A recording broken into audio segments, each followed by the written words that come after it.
When working at height, having your tools tethered is a good practice for the safety of everyone around you, and more importantly, below you.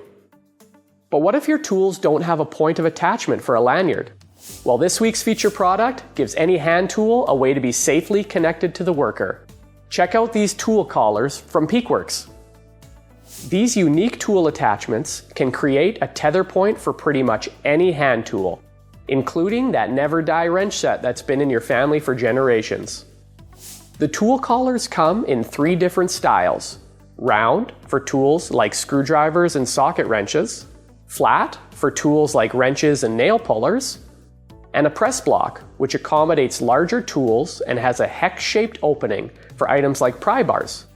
But it also includes an extra rubber insert to help with anything odd-shaped. Peakworks designed these clamps out of a high-strength thermoplastic polymer so that it can be reliable in all working conditions, from the sweltering heats of the summer to the blistering colds of winter.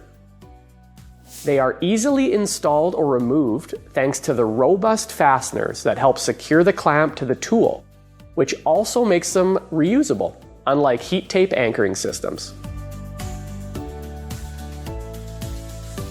Each style of clamp is also manufactured to be large enough to prevent tools from falling through the commonly used 19-4 steel grating that can ordinarily be found on construction sites.